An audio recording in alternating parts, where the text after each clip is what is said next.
조금 저번 주에 드렸던 말씀을 조금 리뷰를 해보면 그런 거죠. 이스라엘 백성들이 광야로 들어가서 40년을 머문 것은 하나님의 계획과 뜻이 아니다. 자기들의 욕망과 죄악의 화살표를 따라 가다가 계속 앞으로 간다고 했지만 결국 40년 동안 핑핑핑 원점을 돌았다는 거죠. 광야라고 하는 것은 가나안을 가기 위한 길목에 걸쳐져 있을 뿐 40년간 광야에 이스라엘 백성들이 머무는 것은 하나님의 뜻 밖에 있는 것이었다고 그렇게 말씀을 드렸습니다. 그 광야에 40년 동안 머문 것은 하나님의 원래 계획에는 없었습니다. 이스라엘 백성들이 자기 욕심, 자기 욕망의 화살표를 따라갔다 보니 광야를 빙빙 40년간 돌면서 머물게 된 것입니다. 그러므로 이스라엘은 40년 동안 광야에 스스로 갇혀버린 거죠. 그 죄악의 화살표를 따라가 가다 보니 40년 동안 계속해서 도는 거죠. 그래서 저번 주에 그 죄악의 화살표를 하나하나 추적해 가고 있지 않습니까? 첫 번째는 마음속 깊은 곳에 뿌리 깊게 존재하는 교만함 때문이라고 했습니다. 교만함, 허세, 자기 과장. 우리의 마음은 항상 바람을 타고 날아오르는 연처럼 항상 높아지려고 합니다. 항상 비교해서 우위에 서려고 하고 또 비교해서 또 자기가 열등감을 갖고 또 다른 사람을 더 낮게 보고 이 교만, 그것이 이스라엘 백성들이 광야에 갇혀 40년 동안 살 수밖에 없었던 첫 번째 욕망의 화살표라고 했고요. 두 번째는 뿌리 깊은 의심과 불신 때문이라고 했습니다. 그래서 제가 뭐라고 그랬죠? 믿고 사세요. 서로 믿고 사세요. 신뢰가 깨지면 사는 것이 힘들어집니다. 그리고 믿고 싶은 것만 믿습니다. 그리고 본인은 믿는 사람이라고 착각합니다. 오늘도 우리 그리스도인들도 마찬가지입니다. 우리가 기도할 때도 기도의 가장 핵심은 뭐냐면 모든 연면을 다 주께 맡겨라. 다 합니다. 다 주께 맡겨라. 그런데 우리가 맡길 수 있는 것, 맡기고 싶은 것, 맡겨야만 되는 그 몇 가지를 맡기고 다 맡기지 않습니다. 그런데요, 맡기지 않은 그 아주 상식적인 작은 일들이 우리에게 때로는 큰 고통과 어려움으로 다가오기도 합니다. 하나님, 이 영역은 건드리지 마세요. 이 영역은 내 겁니다. 그러니까 다른 것은 다 맡기겠습니다. 그러나 이 영역은 내가 알아서 할게. 터치하지 마세요. 반드시 그것 때문에 문제가 생깁니다. 우리가 행복하게 살아가려면 믿고 살아가야 한다라고 이야기를 했습니다. 주인을 믿지 못했던 이스라엘 백성들의 애굽에서의 430년 그 아픈 과거는 하나님을 신뢰하는데도 심각한 문제를 보입니다. 그러니까 이렇게 말하는 사람들이 있어요. 나는 하나님을 믿어. 그러나 사람은 믿지 않아. 이게 굉장히 모순입니다. 하나님 믿음과 사람을 믿는 것은 맞닿아 있습니다. 나눌 수가 없는 부분이에요. 어떻게 하나님을 믿는데 어떻게 사람을 믿지 않을 수가 있어요? 그래서 사람을 믿는다라고 하는 말을 하나님은 다르게 표현했죠. 사랑하라. 사랑하라. 이 말의 의미에 대해서 이야기했습니다. 우리의 믿음의 대상은 하나님밖에 없습니다. 그러나 사람은 사랑해줘야 합니다. 이 사랑해줘야 한다는 말은 뭐냐면 믿다가 그가 나를 배신하도 상처받지 말라 그 말이에요. 사실은 제가 오랫동안 이 상담을 하면서 깨달은 것이 있어요. 상처를 많이 받은 사람도 그만큼 다른 사람에게 상처를 주어요. 그러면 상처 없는 사람이 없어요. 우리가. 이 말은 뭐냐면 이 땅 해 아래 있는 사람들이 실존이에요. 여러분 상처 없는 사람 어디 있어요? 저도 상처 투성이에요. 여러분도 있어요. 그러나 하나님은 이 상처의 과거에 갇혀 살기를 원하지 않습니다. 이 믿음이 깨어졌을 때 나타나는 현상이 바로 불평과 원망이라고 했습니다. 그래서 의심은 결국 불순종을 낳게 되죠. 이스라엘 백성들이 그렇게 하나님께서 많은 이적과 기적을 통해서 보살펴주고 인도해 주셨음에도 불구하고 그들은 늘 불평과 원망으로 하나님을 대접합니다. 여러분 하나님을 어떻게 대접하고 계신가요? 대접받고 싶은 대로 대접을 해야 되잖아요. 의심은 결국 이스라엘 백성들의 공동체적 불순종을 낳았습니다. 자, 오늘은 세 번째입니다. 세 번째, 이스라엘 백성들이 따라간 화살표. 세 번째는 탐욕입니다. 탐심. 이스라엘 백성들은 430년 동안 자유를 가져본 적이 없습니다. 종살이를 했죠. 그래서 욕심이 없을 것이라고 생각합니다. 그렇지 않습니다. 제가 늘 이야기하잖아요. 어릴 적에 가난하게 살아본 사람일수록 조심해야 된다. 과거에 어떤 것들이 생겨나면 당연히 그래야 된다고 생각해요. 제가 탈북자들과 이렇게 연관이 돼서 조금 이제 상담을 몇 번 한 적이 있는데, 이 북한에서 어렵고 힘들게 살았기 때문에 참 요만한 것 하나도 감사할 것 같죠? 그렇지 않아요. 한국 사람들은 잘 먹고 잘 산다고 알기 때문에 오히려 우리는 뭐 뷔페에 뭐 몇 달에 한 번 가지 않습니까? 이 사람들 뷔페 자주 가요. 잘 드셔요. 또 여러분 명품백 있습니까? 이분들 보니까 명품백이 몇 개나 돼요. 우리 명품백 없잖아요. 조심해. 이거 인간의 본질의 문제예요. 죄의 문제예요. 탐욕은, 그 탐욕의 뿌리는 자기 중심성입니다. 나만 잘 되어야 한다고 생각하는 거죠. 다른 사람을 안 보는 거예요. 오직 자기만 보는 거예요. 여기에 탐심의 핵심이 있습니다. 성경에서는 이 탐심을 이겨내는 방법으로 여러 가지를 제시하고 있는데요. 다른 것들은 전부 개인에 관한, 자기 마음에 관한, 개인적인 죄에 관한 이야기로 접근하지만, 이 출애굽기에 보면 이 탐심을 이겨내는 방법으로 공동체적 정신을 통해서 탐욕을 이겨내라고 말합니다. 늘 자기만 생각하고 자기 주변만 생각하는 사람은 탐욕을 이겨낼 수 없습니다. 왜? 나 이거 벌어서 우리 가족, 나 이거 벌어서 우리 사랑하는 사람, 이게 뭔 잘못이에요? 이렇게 생각해요. 굉장히 합리적입니다. 아니, 내가 열심히 벌어서 내 가족 먹여 살린다는데, 내가 열심히 벌어서 내 사랑하는 사람들 배부르게 한다는데, 그들을 만족시킨다는데, 이게 무슨 문제입니까? 문제가 있어요. 그렇게 자기만 바라보면 다른 사람을 볼 여유가 없습니다. 그래서 내가 배부르면 다른 사람도 배부른 줄 알아요. 그러다 보니까 빈곤한 사람이 생기고 외로운 사람이 생기고 굶어 죽는 사람이 생기는 거예요. 요즘 계속 들려오는 이야기가 뭡니까? 아동학대와 고독사한 사람들 이야기가 계속해서 들려옵니다. 여러분, 이런 이야기 들으면 마음이 어떠세요? 아, 내가 아니어서 다행이다, 이렇게 생각하십니까? 여러분, 옆에 누가 사는지 한번 이렇게 봐지지 않습니까?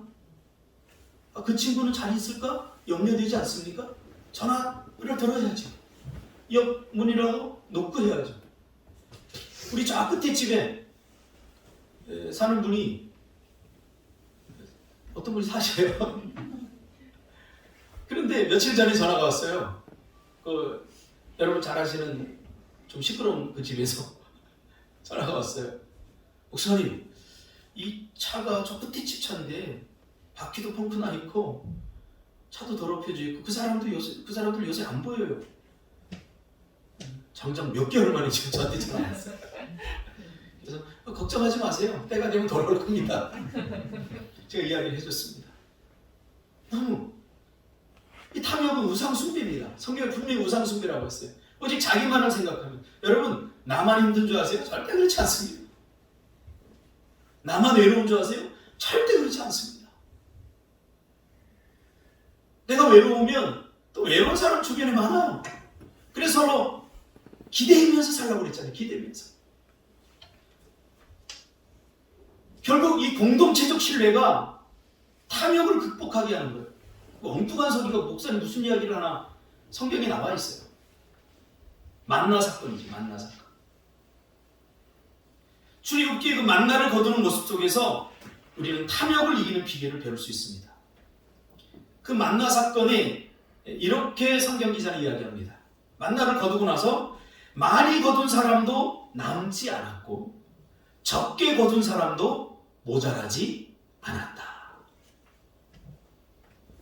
이게 문장의 아이러니.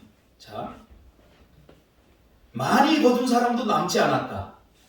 많이 거둔 남지 않았어요. 근데 적게 거둔 사람도 부족함이 없었다 그 말이에요. 왜 그랬을까요? 만만한 준석 집사님. 이게 지금 듣고는 있는가 설교는? 확실히 듣고는 있지. 어제 장례식장 갔다 왔어요. 비행기 타고 뿅 갔다가 뿅 하고 왔어요. 예배 빨리 끝났으면 좋겠죠. 이게 무슨 얘기예요 도대체?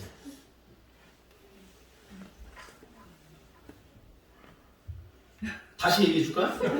다시 얘기해 줄게요. 많이 거둔 사람도 남지 않았고 적게 거둔 사람도 모자라지 않았다. 맞았다는 거. 역시 지금 눈은 나를 마셔보고 있지만 생각은 지금 딴 데가 있고 빨리 자고 싶죠? 만나는 기본적으로 창고에 쌓아놓을 수 있는 것이 아니었습니다. 다음 날까지 보관할 수도 없었고요. 다 썩어서 먹을 수 있는 것이 아니죠.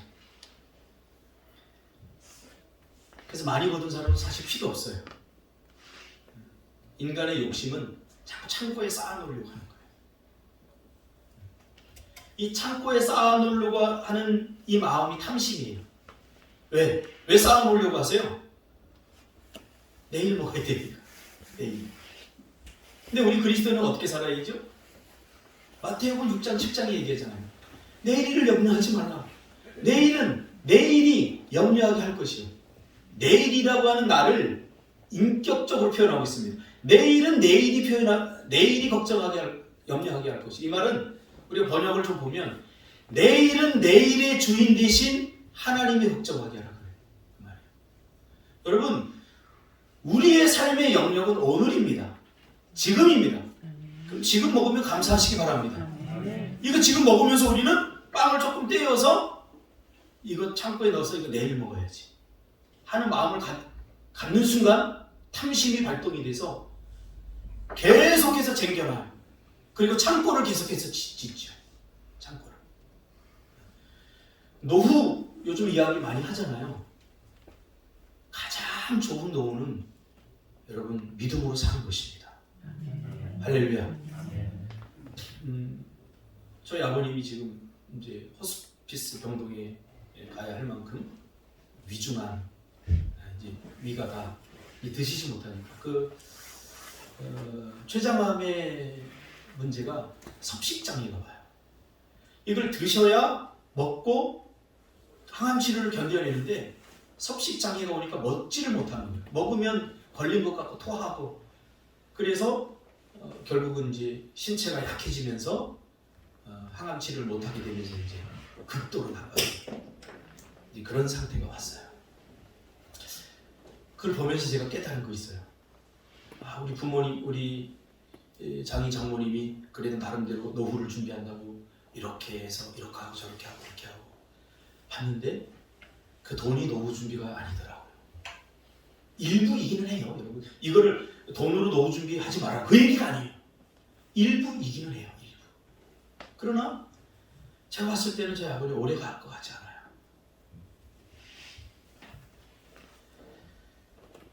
마태복음 6장 34절에 분명히 이야기하고 있어요. 그러므로 내일을 위하여 염려하지 말라. 내일은 내일이 염려할 것이요 한날의 괴로움은 그날로 족하리라. 여러분, 왜 내일을 아직 오지 않는 내일을 걱정하십니까? 하나님이 우리에게 한날, 하루, 한날을 살 힘만을 우리에게 주셨어요. 내일은 내일의 주인 되신 하나님께 여러분 다 맡기시길 바랍니다. 뭘 할 수 있는데 여러분이 내일을 위해서 아무것도 할 수 없잖아요. 그러니까 내일에 대한 두려움 또 이제 다루겠지만 과거 이미 지나간 과거 바꿀 수 없어요. 어떻게 바꾸려고요? 바꿀 수 없어요. 우리의 포커스를 오늘에다 맞추고 살아야 돼요. 이것이 하나님이 우리에게 주신 축복이에요. 아마 이랬겠죠. 많이 거둔 사람은 모자라는 사람에게 나누어 줬겠지. 오늘 내가 조금 늦게 내가 조금밖에 못 받았어. 그러면 그래 네가 알아서 해라. 나는 먹고서 남은 버리겠다 이게 아니라 서로 나누는 거예요. 나눈다는 거 참 중요해요. 왜? 다른 사람을 헤아렸다는 거예요. 나만 먹고 배부르다고 끝이 아니라 옥미주 집사님들 오늘 밥을 어떻게 했지? 쌀이 없다고 어제 이채윤 집사님 뭘 들고 가던데 살펴보라. 관심을 가지라는 거예요. 서로 관심을 가지라는 거예요. 연대하는 거죠. 이 연대가 서로 신뢰하고 서로 믿고 연대하는 이 연대가 탐심을 이기게 하는 거예요. 아니 까짓거 내가 창고에 쌓아두지 않더라도 지한 권사님 밥 좀 주세요. 그럼 밥 줄 텐데 뭐. 그럼 지한 권사님은 안 돼 인사야. 나 먹을 것도 없어. 가. 니네 아빠 돈 벌잖아. 이거는 좋은 공동체가 아니죠. 이거는 천국 공동체가 아니죠. 이렇게 나누어 주는 거. 그래서 우리가 서로 이게 다 맞닿아 있어요. 서로 신뢰하고 서로 믿어주고. 우리가 전번에 그 헌혈증이 필요할 때 아니 그 100장이나 되는 헌혈증 어디서 났어요? 이게 다 연대하고 있다는 거예요. 그래서 외롭지 않은 거예요. 이게 탐심을 극복하는 방법이라고 주님이 우리에게 가르쳐준 것이죠. 그래서 많이 버시기 바랍니다. 목적은 나누기 위해서. 여기서 중요한 건 뭐냐면 나누면서 버시기 바랍니다. 이게 핵심이에요. 사람들은 열심히 벌어요. 그래서 쌓아버려요. 그래서 어느 정도 선이 차면 그때부터 나누겠다고 그래요. 그 사람은 절대 못 나눕니다. 내가 언제 어떻게 죽을지 어떻게 알아요. 그래서 최선을 다해서 버시면서 나누면서 버시기를 주님의 이름으로 축복합니다. 저는 정말 예수 믿지 얼마 안 된 사람인데 정말 감동하는 사람이 한 사람 있어요. 제 헤어 디자이너. 제가 인천에서 여기로 올 때 거기에서 어떻게 살까 이런 걱정은 하나도 안 되는데 제일 먼저 걱정됐던 게 왠지 머리 어디서 자르지? 진짜요. 제 머리가 약간 좀 까다로워요. 제 머리가. 그래도 숱도 별로 없어요. 여러분 보시다시피. 그래서 이분은 정말 잘 알아요. 제 머리를. 그래서 숱이 많은 것처럼 보이게 깎아주고. 그래서 여기 와서 이발 기구 다 들고 와 전문에 한번 잘라줬어요. 그래서 이번에도 갔어요. 갔는데 목사님 어떤 놈이 목사님을 이렇게 망가라는 줄 알았어요. 그래서 목사님이 여기가 머리가 없기 때문에 여기는 잘라주면 안 돼요. 살짝만 다듬어줘야 돼요. 그리고 여기만 다 집중해 잘라주는데 조금 뽀대가 나더라고요. 근데 이분이 얼마나 사람 마음을 잘 해야 되는지 몰라요. 목사님, 우리 교회 목사님이요 지금 너무 아프셔요. 목회가 그렇게 힘든가요? 머리털이 다 빠졌어요. 머리가 다 빠졌대. 그래서 가발 쓰고 요즘 설교하시네.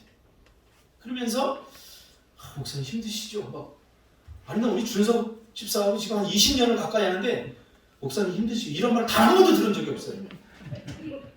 근데 우리 교회도 나오지 않는 돈 받고 내 머리를 깎아주는 그 집사님은 아닌데 그 성도님이 저한테 목사님 힘드시죠? 그러면서 갈 때마다 꼭 샴푸를 이만큼씩 싸줘요. 샴푸 필요한 분은 우리 집사람한테 오시면 줄지 안 줄지는 집사람이 결정해요. 무슨 말이냐면 서로 관심을 가지란 말이에요. 어떤 일인지. 이번 주에 희수가 그 밑에서 뭘 하더라고요. 뭘 한 거 아는 사람. 나 미리미리 이야기하세요. 좀 관계를 연대를 하고 사세요. 이렇게 이야기하면 미안하고 안 그래요. 우리는 일방적으로 도움 받는 사람 없어요. 도움을 받기도 하지만 도움을 주기도 해요. 그래서 저는 안타깝더라고요. 좀 미리 얘기했으면 저 참 바닥에 애들 거기서 지금 대학원 논문 쓰느라고 할 텐데 나한테 얘기했으면 내가 불 떼주면 되는데 사실은 나 뗄 수 있는데 태안이 때문에 안 떼는 거거든요. 자기도 뗄 수 있으면서 왜 내가 떼줘요? 그치? 네 새끼 네가 책임져야지. 서로 관심을 갖고 연대하면서 살라는 거죠. 그게 탐심을 이기는 거예요. 저는 믿습니다. 제가 아파서 병원에 입원하면 제 병원비를 김성호 집사님이 대줄 걸 믿습니다. 그래서 저는 정말 사례비 안 받고 살아요. 지금까지 살아요. 뭐 쌀이 없으면 가끔 상진 집사님, 목사님하고 쌀 한 포대 갖고 상원 집사 한 포대 갖고 그러더라고요. 저는 그런 걱정 안 해요. 우리가 걱정하고 염려해야 될 건 뭐예요? 먼저 그의 나라와 그의 의를 구하고 있는 거예요. 구하고 있다면 이 모든 것은 하나님께서 더하여 채워주십니다. 네 번째, 이들은 자기라고 하는, 자기의라고 하는 광야에 갇혀서 40년 동안 광야에 갇혀 살았습니다. 17절에 보면, 우리 오늘 본문에 읽은 17절 한번 읽어볼까요? 신명기 몇 장이죠? 8장 17절.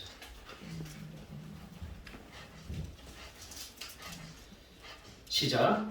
그러나 네가 마음에 이르기를 내 능력과 내 손의 힘으로 내가 이 재물을 얻었다 말할 것이다. 이게 무슨 말이냐면, 이게 지금 이스라엘 백성이 광야를 지나서 가나안 땅에 들어간 거예요. 그때 자기가 심지 않은, 또 자기가 짓지 않은 집, 또 우물에서, 파지 않은 우물에서 여러 가지 많은 혜택을 누리게 된다, 그 말이에요. 근데 이스라엘 백성들이 어떻게 마음이 변질되냐면, 야, 내가 잘해서 그래, 다 내가 열심히 해서 그래 라고 생각할 수 있다 라고 하나님이 지금 미리 말씀을 하시는 거예요. 여러분, 우리가 의롭게 된 것은 하나님의 은혜입니다. 의롭게, 우리가 그리스도인이 된 것은 하나님의 은혜입니다. 그렇다고 해서 우리가 의로운 사람이라고 착각하지 마세요. 절대로. 저는 세상에서 정의를 외치는 사람들 무서워요. 자기가 의롭다고 생각하기 때문에 그래요.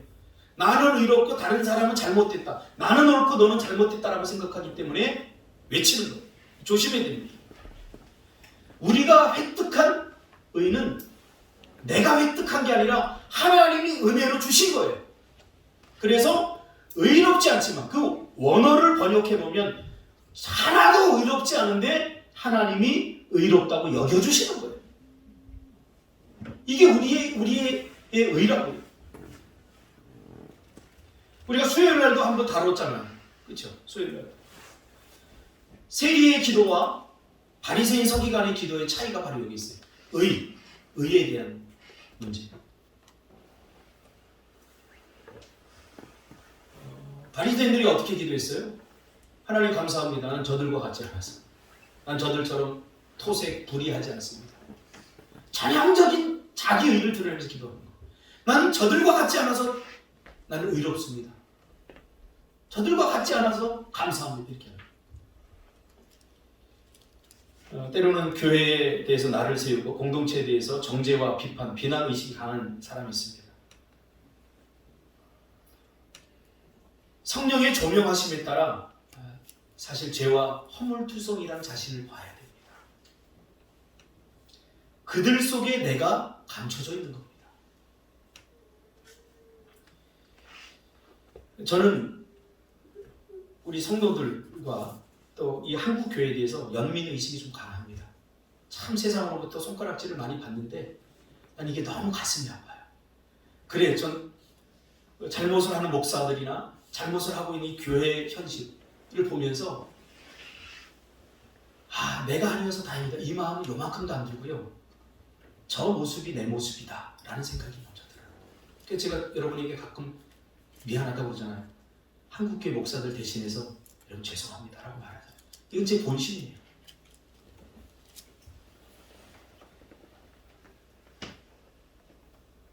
그 실수하는 목회자를 보면 내 모습을 보는 것 같아요. 나도 저럴 수 있구나. 어쩌면 들키지 않아서 그렇지 숨겨진 죄인, 드러난 죄인이 있을 뿐이지 여기서 자유로운 사람 한 사람도 없어요. 이게 무슨 말이냐면, 정죄와 비난, 비판 의식이 강한 사람은 하나님의 편에 서 있지 않은 사람입니다.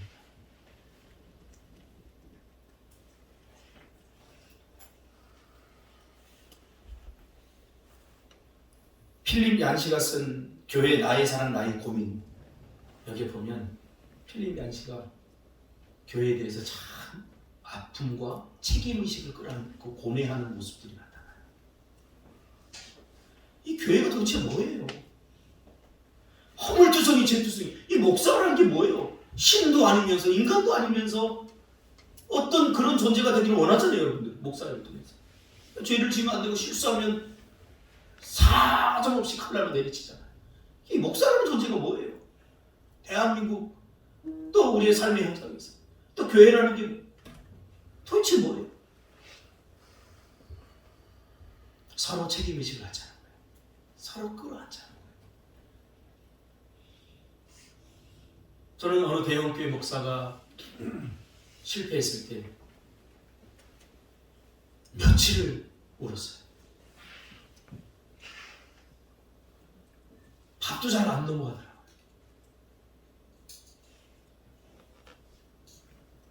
그리스도인은 한 가족입니다. 같은 편이 되어줘야 됩니다. 하나님이 왜 모세를 좋아하는 줄을 추적해 보니까 그렇더라고요. 비로소 모세가 하나님 편에 서기 시작했어요. 이스라엘 백성들이 고통당하는 걸 보면서 너무 안타까워서 이스라엘 백성의 편이 되어주려고 하다가 살인을 한 거예요. 까짓 거 이스라엘 백성들 지네들하고 나하고 무슨 상관이 있어요? 나는 이제 왕이 될 건데. 내버려도 돼요. 그러나 모세는 비로소 이스라엘 백성들을 가슴에 품으면서 하나님 편이 되어준 거예요. 그래서 그 정말로 이스라엘 백성들, 여러분 광야 생활 보면서 알잖아요. 얼마나 배은망덕해요. 얼마나 뻔뻔스러워요. 그런데 모세가 그 백성들을 향해서 한 번이라도 비난하거나 저놈의 새끼들 다 하나님 불을 내려 죽여주세요, 본심으로 그렇게 말한 적이 단 한 번도 없어요. 왜? 그 뻔뻔하고 그 교만한 이스라엘 백성들의 모습 속에서 자기를 보았고, 그 모습이 내 모습이고, 그리고 그 공동체를 책임지려고 하는 마음이 더 없었기 때문에. 그러니까 책임지려고 하지 않는 사람은 무조건 비난하면 되는 거예요. 무조건 비판을. 저는 한국교회가 잘못됐어요. 그러나 비판할 수 없어요. 저도 책임지고 싶어요. 광야는 이런 거짓된 자아와 마주서는 것입니다. 의롭지 않으면서 의로운 척하는 가짜 자아와 마주서는 것입니다. 우리가 부자 청년 이야기 몇 주 전에 나누지 않았습니까? 부자 청년이 와서 어떻게 하면 그걸 얻을 수 있습니까? 계명을 지켜라. 다 지켰는데요? 다 지켰어요, 진짜로. 너에게 부족한 것이 하나 있는데 내 재물을 다 팔아서 가난한 자에게 나눠주고 나를 따르라. 그리고 근심하여 돌아왔어요. 그걸 보고 베드로가 쾌재를 불렀어요. 왜? 자기는 버렸거든요. 배도 버리고 그물도 버리고 주님을 따랐어요. 그러니까 야, 주님이 나에게 뭔가를 주시겠지 라고 했는데 베드로가 버리지 못한 게 딱 하나 있어요. 가족도 버리고 배도 버렸는데 버리지 못한 하나, 자기 자아, 자기의, 이거 버리지 못한. 그 잘난 척 하잖아요. 아니 준석이가 주님을 버린다고요? 다른 사람들은 다 버릴지라도 나는 절대로 주님을 버리지 않겠습니다 라고 고백한 것은 철저한 자기의에서 나옵니다. 무슨 말이에요? 자기와 다른 사람을 구별을 짓잖아요. 나는 저들과 같지 않습니다. 내가 어떻게 저들과 같습니까? 그러다 한 방에 무너졌죠. 여러분, 자존심 버리시길 바랍니다. 자존심 버려요. 가족도 버리고 그물도 버릴 수 있어요. 자기 자아, 자기 자존심 버리지 못했다면 아무것도 버리는 거 아닙니다. 그걸 버리고 주님을 따라야 돼요. 그래서 어느 목사님이 절규하듯 울면서 마지막 은퇴하면서 남겼던 설교가 있어요. 내가 30년 동안 혹은 40년 이상 전도사 때까지 사역을 했는데 그 사람 평생에 많은 사람 성도들 만나면서 집을 팔아서 바치는 사람도 봤고 자기 자녀들을 선교사로 헌신하는 사람도 별 사람은 다 봤대요. 그러나 자기 자존심을 하나님 앞에 드리는 사람은 거의 본 적이 없다. 자기 자존심이라고는 광야에 갇혀 사는 거죠. 별거 아닙니다. 우리 용서하세요. 별거 아니에요. 미안하다고 하세요. 별거 아니에요. 괜찮아. 내가 잘못했어. 하세요. 그거 별거 아니에요. 그게 가나안으로 가는 길목에 딱 버티고 서 있어서 우리를 가나안의 복, 가나안의 은혜를 누리지 못하게 합니다. 여러분, 우리는 지금 구원 받느냐 못 받느냐 이 싸움이 아니에요. 무슨 싸움이에요? 이미 받은 구원을 누리느냐 누리지 못하느냐의 싸움이에요. 얼마나 한국교회 성도들이 구원 받았음에도 불구하고 구원의 기쁨과 감격을 잃어버리고 살아요. 누리지 못하고 있다는 거죠. 왜? 이게 계속 빙빙 도는 거예요. 마지막 5번째로 이렇게 하다가 또 다음에 또 3단까지 할 수 있으니까 결론을 짓겠습니다. 이스라엘 백성들은 과거라고 하는 애굽에, 과거라고 하는 광야에 갇혀 있었습니다. 여러분, 혹시 과거에 갇혀 있는 분들 계신가요? 뭐 평소에 괜찮은데 내 상처와 아픔들이 건드려지면 분노가 생겨나고 뭔가 마음의 평안함이 깨지고, 그 하나님이 은혜를 받았음에도 불구하고 이 은혜가 오래 가지 못하고 심리적으로 역추구의 굽이 일어나고 광야의 사건들이 일어나죠. 열등감, 우월감, 팽팽 도는 거예요. 기도 응답도 사실은 이 관계적이거든요. 제가 수요일날 설교했지만 그냥 다른 종교의 기도는 그냥 열심히만 하면 돼요. 그냥 관계가 필요 없어요.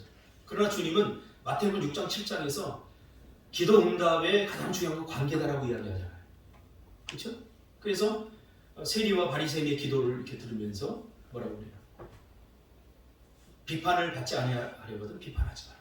이건 단순히 이 문장만 떼와서 비판하지 마라 이야기가 아니에요. 계속 이어지는 걸 보세요. 1절부터 비판을 받지 아니하고는 비판하지 말라. 너희 헤아리는 그 헤아림으로 헤아림을 받을 것이다. 그런데 결론이 뭐예요? 대접받고 싶은 대로 대접하라. 그리고 7절부터 구하라 그러면 주실 것이요, 찾으라 그러면 찾을 것이요. 어떻게 하니? 네가 이웃을 어떻게 대접하느냐에 따라서 나도 너를 대접하겠다는 거예요. 쉽게 말하면 우리는 우리의 이웃을 어떻게 대접하고 있나요?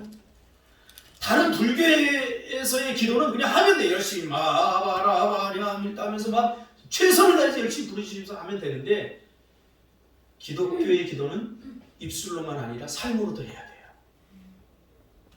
다른 사람을 선대해야 되고 베풀어야 되고, 이게 꼭 물질이 아니라 미소로도 관용으로도 관계를 해야 돼. 또 그렇게 했냐? 너의 헤아리는 그 헤아림으로. 아닌데요? 나 비판만 했어요. 그러니까 비판받는 거예요. 누구에게? 하나님께. 또 미워해서 뻔한 거죠. 이런 고리가 만들어지죠. 광야는 왜 힘들까 제가 생각해봤어요. 기도 응답이 잘 안 되니까 힘들까. 보세요. 이스라엘 백성들이 했던 기도, 욕망에 사로잡혔던 기도, 안 되는, 이건 대선 안 되는 기도 응답들이에요. 엉뚱한 것들이잖아요. 그러나 우리 내면이, 아까 우리 내적 치유 사람들이 이야기한 것처럼 다른 사람에게 내가 줄 수 있는 최고의 선물은 건강한 나 자신이에요. 하나님의 은혜가 건강한 내 내면을 통과할 때에 비로소 이웃을 풍성하게 하고 주변 사람들을 행복하게 할 수 있어요. 열심히 예수 믿는 사람들이 얼마나 많은 사람들이 상처를 주고 아픔을 줬어요. 그 열심 때문에, 건강하지 못한 열심 때문에.